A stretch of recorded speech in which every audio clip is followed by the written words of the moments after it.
দেখো আম নিয়ে নিয়েছি আজকে, একটা কাঁচা আম। এই যে বোটাটা কেটে নিচ্ছি, ভালো করে ধুয়ে নিয়েছি। এবার এটাকে ছাড়িয়ে নেব।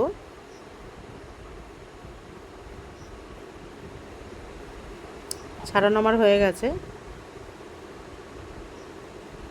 আমি এবার গ্রেট করে নিচ্ছি।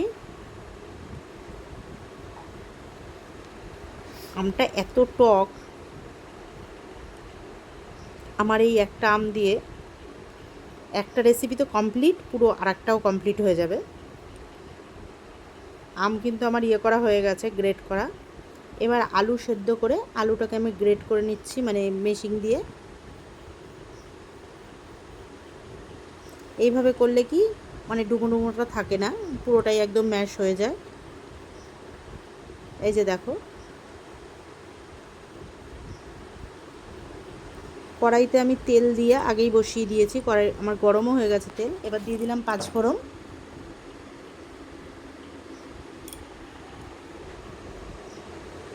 দিয়ে দিচ্ছি লঙ্কা বাটা বড় 1 চামচ, আদা বাটা,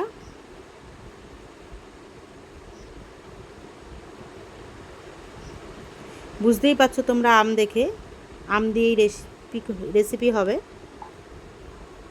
পরিমাণ মতো নুন দিয়ে দিলাম। মা অন্নপূর্ণা রান্নাঘরে সবাইকে ওয়েলকাম জানিয়ে আমার নতুন ভিডিও শুরু করছি।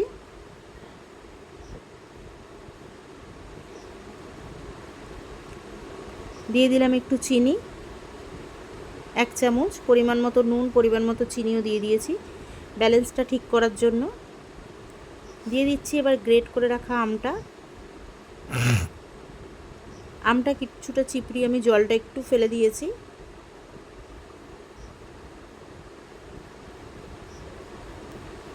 হালকা করে চিপড়িয়ে জলটা করতে হবে। এটাকে এবার ভালো করে মশলার সাথে কষতে হবে। এবার দিয়ে দেবো যে আলুটাকে আমি গ্রেট করে রেখেছিলাম, সেই আলুটা।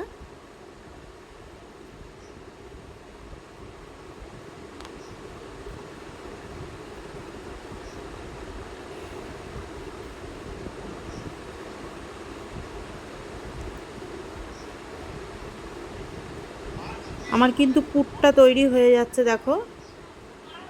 এবার আলু একটু কম হয়ে গেছে বলে আরও কিছুটা আলু দিয়ে দিলাম। ম্যাশ করে আমি আলু কিছুটা সরিয়ে রেখেছিলাম। এইভাবে কিন্তু পুরটা তৈরি করে নিতে হবে।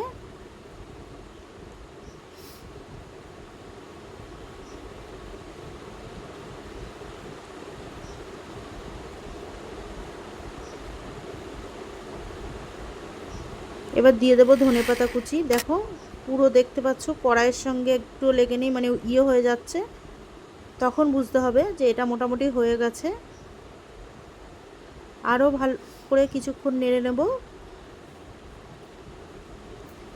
এবার নেড়ে নেওয়ার পর এবার এর মধ্যে দিয়ে দিলাম আমচুর পাউডার, যেটা এটা টেস্টটাকে আর স্বাদটাকে দুটোই পুরো চেঞ্জ করবে, খুব ভালো করবে।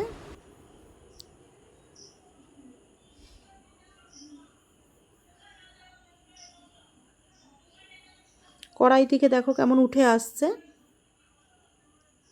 দেখতে পাচ্ছ কেমন হয়েছে। আমার কিন্তু ওটা হয়ে গেছে। কড়াইয়ের এবার ওই কড়াইতেই আমি আলুর দমের মশলাটা আমি করে নিচ্ছি। মশলা এখানে দিয়েছি টমেটো, আদা জিরে, এই জিরে ধনে আর শুকনো লঙ্কা, আর এর মধ্যে অল্প একটু রসুন সামান্য দিয়েছি। আর মশলায় রয়েছে একটু কাজু, একটু আমন্ডস, এই আমন্ডস, আর অল্প করে চালমগজ দিতে হবে 1 চামচ। এবার দেখো এই যে আলুটাকে সেদ্ধ করে রেখেছিলাম, সেই সেদ্ধ করা আলুটাকে এই মশলা, আমি কিন্তু মশলা সব একসঙ্গে করেছি। রসুন কিন্তু বেশি না, 3 থেকে 4 কোয়া দিতে হবে, নালে ভালো লাগবে না। আর আলুটা সেদ্ধ করে নিলেই এই আলুর দমটা বেশি ভালো লাগবে। আমি আলুটা সেদ্ধ করে নিয়ে ভাজিনি, কিন্তু দেখতে পাচ্ছ মশলার সাথে কষিয়ে নিচ্ছি।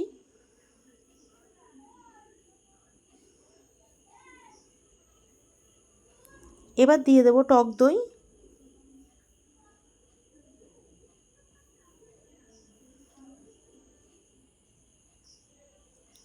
আর আমন্ডস আর কাজু মিলিয়ে গোটা 10 মতন দিতে হবে, বেশি কিন্তু কোনোটাই দেওয়া যাবে না, সব পরিমাণ মতো।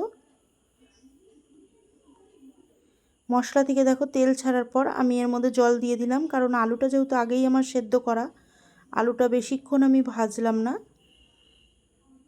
আলুর দমটা আমার হতে থাক, ঝোল দিয়ে দিয়েছি। এবার আমি ময়দাটা মেখে নিচ্ছি। ময়দা এখানে ময়ম দিয়ে দিয়েছি, নুন, সামান্য একটু ঘি দিয়েছি, আর তেলও দিয়েছি, অল্প করে ঘি আর তেলটা, আর দিয়ে দিয়েছি একটু চিনি। এবার ভালো করে এটাকে এর সাহায্যে ভালো করে মেখে নিতে হবে। দেখতে পাচ্ছ একটু নরম করে করে আবার ভালো করে ঠেসে নিতে হবে, নিয়ে কিছুক্ষণ রেখে দিতে হবে। আমি কিছুক্ষণ 5 মিনিট রেখে দিয়েছি। 5-6 মিনিট রাখার পর আমি এবার দেখো এগুলো লেচিগুলো কেটে নিয়েছি। কেটে নেওয়ার পর লেচির ভেতরে আমি পুর ভরে নিচ্ছি। পুরটাও আমার অনেকটা ঠান্ডা হয়ে গেছে। এবার ভালো করে পুরগুলোকে ভরে তৈরি করে নিচ্ছি।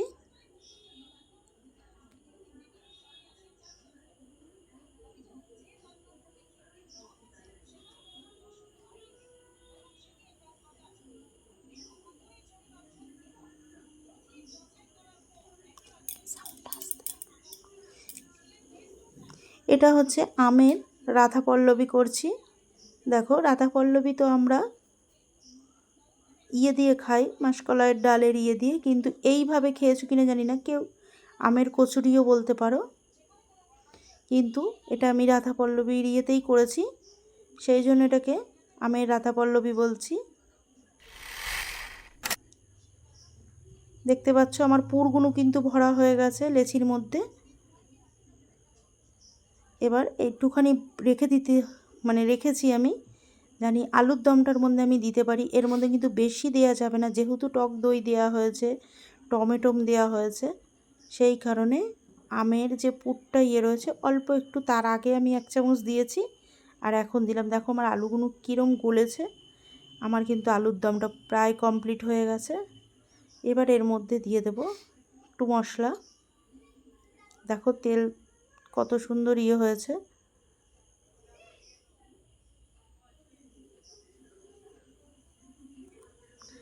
দিয়ে দেব একটু ধনেপাতা কুচি অল্প করে। এবার দিয়ে দিলাম আমচুর পাউডার।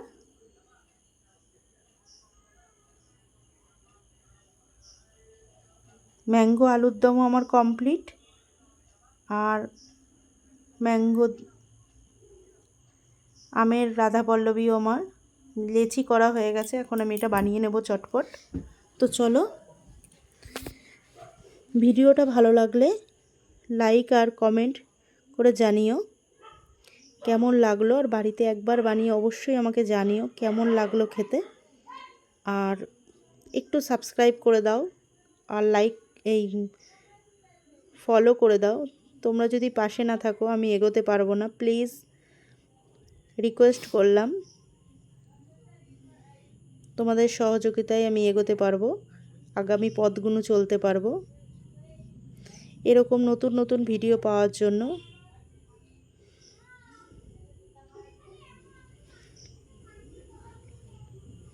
আমি আমার সবটুকু দিয়ে আমি চেষ্টা করি ভিডিওটা সুন্দর করার। জানি না কতটা আমি পারফেক্ট করতে পারি, তার মধ্যেও ভুল ত্রুটি থাকে।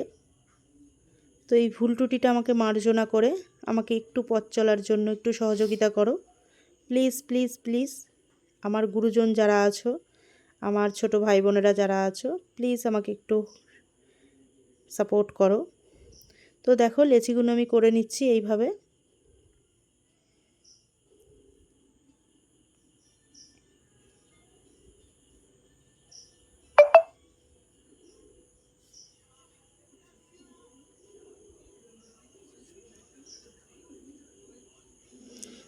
মোটামুটি আমার সবগুলোই রেডি হয়ে গেছে। তেলও আমার গরম হয়ে গেছে, তেল কিন্তু আগেই বসিয়ে দিয়েছি। একটু বড় বড় করে করেছি, রাধা পল্লবী যেহেতু, রাধা পল্লবীর মতনই করছি। এবার গরম তেলে ভেজে নেব এগুলোকে। তেল কিন্তু একদম কালো পুড়িয়ে দেওয়া যাবে না। এই যে দেখো যখনই একটু ধোয়া ধোয়া ভাব হবে তখনই গ্যাসটা কমিয়ে দিতে হবে। এবার ভাজতে হবে। দেখতে পাচ্ছ কিরম ফুলছে, সুন্দর করে এরকমভাবে এপিট ওপিট ভেজে তুলে নিতে হবে।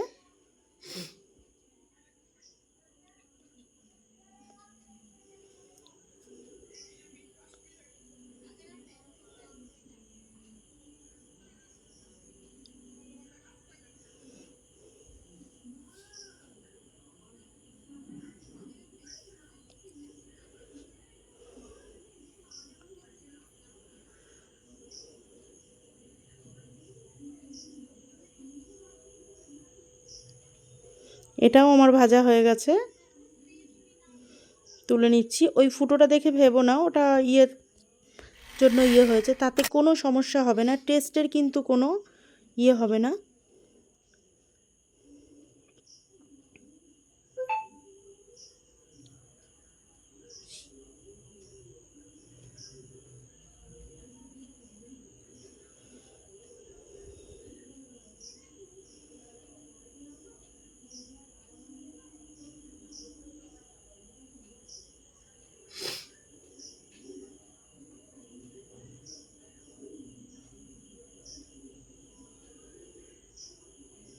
এটাও আমার হয়ে গেছে, সবগুলো এক এক করে হয়ে গেছে।